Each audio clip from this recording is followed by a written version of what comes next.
What's going on, guys? Alright, so I'm here. Got my old laptop up, got my new one, and I'm working on the boost map. God, let me see if I can zoom in or stay focused.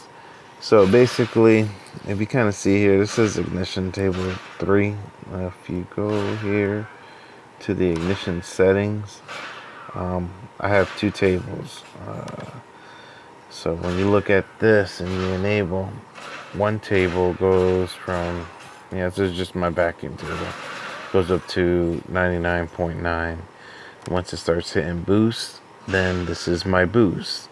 The way you guys enable this, if you go to table choices and then hit table switch, you'll turn it on for fuel and then turn it on for spark, and then you can set, when to switch to the different table.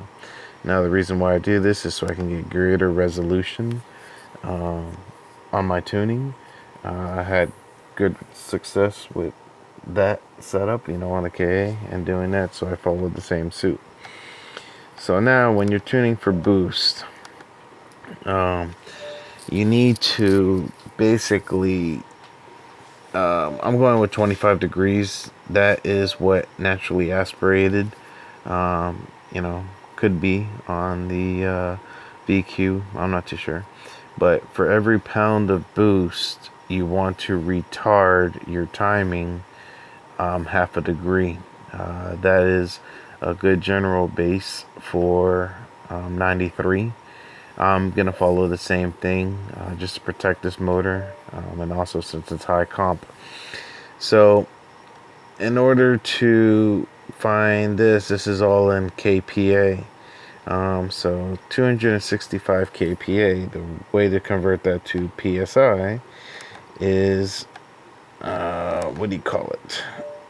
When you're here, let's say 265. So 265, you're automatically going to subtract 100 kPa because that's atmospheric, so that leaves you with 165.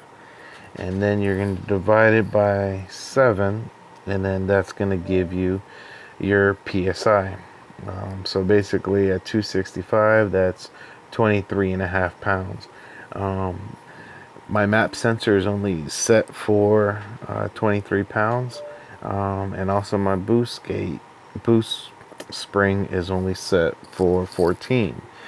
But you also want to, set it up higher. So if you do over boost or something, this is one of the ways you could fail safe, just retard the timing. Alright, so what I did was I said, alright, at 23 pounds, doing my math of, retarding, it actually should be 13.5 degrees of timing you want at 23, but I just did, 13 just to be on the safe side. When you dyno tune, you can do that. So the cool thing with this, if you have, you want 25 degrees at wide open throttle, when it starts building boost, you go here, highlight from here to here, hit this interpolate button, and then it's going to do all your timing. So what you can do if you want to test, like let's go at, well, I know 175 should be about 10 pounds. Because, basically 100 minus, 175 is going to give you roughly 70. 70 divided by 7 is 10 pounds. And so 10 pounds times 0.5 is 5 degrees. 5 minus 25 gets you close to that figure. So it's just a good way, you can test. And I did all that on the back of my head. And then my son, he's over there. He's like, ooh, he was playing Overwatch. About to get on that Call of Duty in a second. But, so that's what I'm going to do. I'm going to go ahead and build all this map. What I also do, too, is, build the RPM. I don't plan on going over 7 grand on this motor. Maybe later down the road. But that's a, pretty simple thing to change. And then I'm going to do the same thing to fuel. And then I got to do I got to build the AFR map. So with the air fuel, what that is, that's mostly gonna go when I go into closed loop with Eagle Control. Have the ECU simply try matching the AFRs that I want, and that's what works well for what's that thing called? Uh, oh, for different changes in weather. And a lot of you guys kind of asking, I don't like going like this and hinting interpolate all the time. Sometimes I get different figures, but with this one, I did get what I want. So you could have just did the whole thing, but I don't know. Sometimes I like kind of do one. So anyhow, that's all there. So now my boost map is done, and that's set. One thing I need to figure out too is when we go here, table choices, boost control settings. I want overboost protection. We're gonna cut fuel and spark, and yeah, we're gonna do it. I guess a 14 psi what the wastegate spring is. So let's go ahead and do a quick calculation. That's gonna be, actually we'll say 15 psi. So 15. Where's my multiplication? Times 7 equals that plus 100 gives me 205.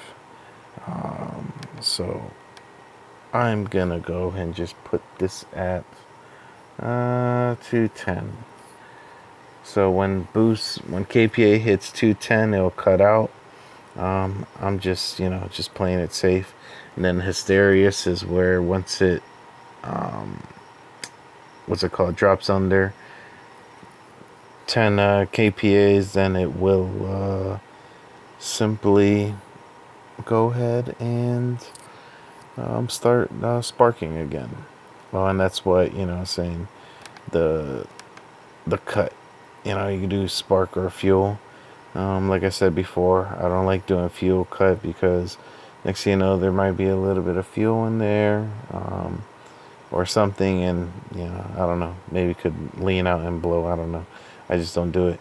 And then I don't do spark cut alone because then it's just gonna dump mad fuel into the cylinders. So I do both, and that piece of the puzzle's saved. So I'm doing all this here. When I turn on the car, it's gonna say, "Oh, things changed. What do you want to do?" And I'll upload everything. So and here goes the AFR table that I was talking about that I need to fix back. But anyhow, I'm gonna go ahead and touch the fuels. And oh yeah, what I also did was I exported my old tables onto a thumb drive, and now I'm importing them in. So it's pretty much kind of simple. Now all of this is really going to change because what do you call it? It's different, but VE Live will be there. Oh shoot, I should have took a note because all those values, and this is where I've been tuning. So I've been say if I put everything around like 40, 40, that should get me a decent thing. So let me go ahead and what I do for this is I'm gonna bring in this VE table. I want everything at 40, but you see this like around 80. So to the whole table, I'm just gonna,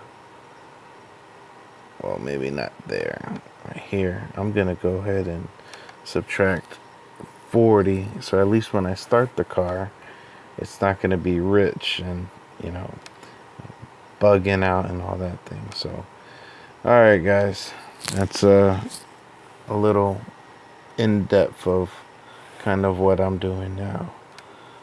So we will see what happens later tomorrow with this coolant. All right, like